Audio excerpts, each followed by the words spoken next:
Hey guys, since we're headed into spring, I wanted to start what I guess we could call a little Q&A session.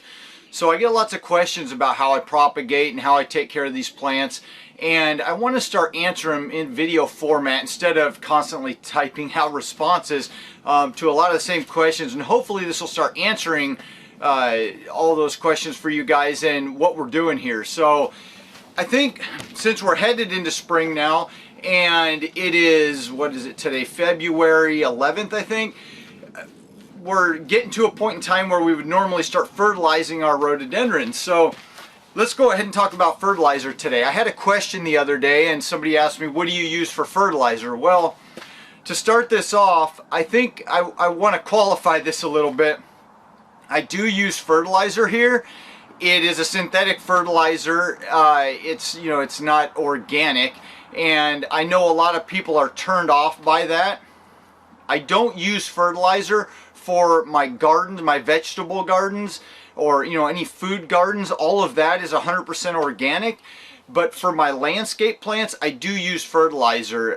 This is a small nursery, and we've got all of our rhododendrons potted up to start with.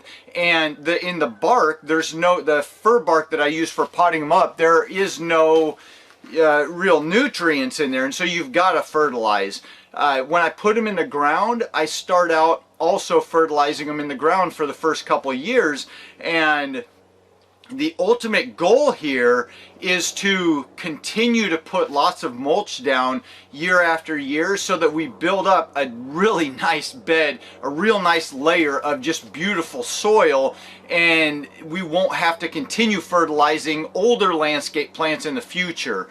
So let's go ahead and show you what kind of fertilizer I use. You could use just about anything for fertilizer, and what I use right now, and have been using for years now, is Apex. When I first started out, I used Osmocote and other just better known fertilizers that are in Lowe's, Home Depot, those kinds of places, and started out with that. But I got a lot of rhododendrons, as you can see, a lot of plants that I need to fertilize, and so I need this in bulk. I usually end up going through about one of these, is this a 40 or 50 pound bag? 50 pound bag. I end up going through one of these a season generally with everything I've got around here, and so I really have to go bulk. If you're interested in the NPK, it's 2176. It's a cool weather special, I guess it's called. And so this stuff actually releases, you can see here it says over 3 to 4 months, and it generally will break down really nice and slow and feed the rhodies through the spring and into the summer. Now there's two things from what I understand that breaks this down, and that is moisture and temperature. The main one being temperature. The moisture, when you start watering it on the surface of the rooting, or on the surface of the potting soil, when you start watering it, it starts the breakdown process, but the heat is what starts breaking it down even more. And so the further you go into summer, the faster this releases. Generally with rhododendrons, and I would say I apply this to all of my landscape plants, I generally will fertilize Valentine's Day and Mother's Day is kind of the rule of thumb. So I don't use a whole lot of it. I use just enough to keep them green. I've used too much in the past and you can actually burn the plants.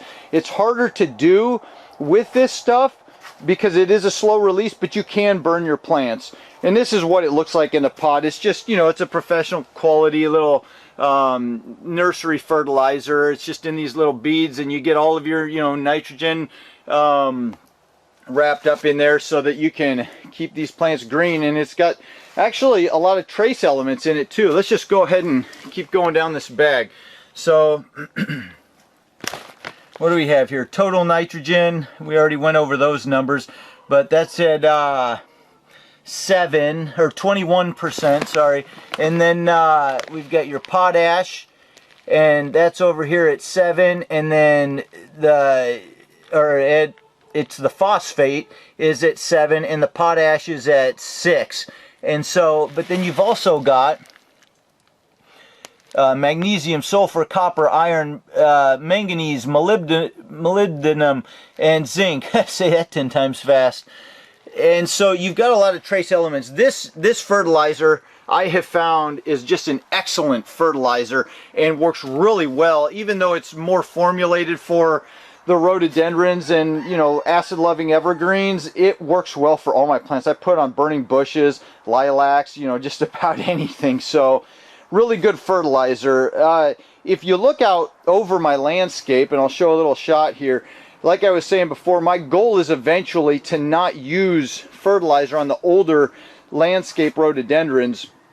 My goal is to just continue to put down more wood chips and bark over the years so that we were building up a really beautiful bed of nutrients to feed those rhododendrons, and it really becomes kind of, you know, self-cared for in a way. Nature's kind of doing its own thing. That's the ultimate goal. But in the meantime, and when they're young, we use this fertilizer here. So that's the fertilizer I use.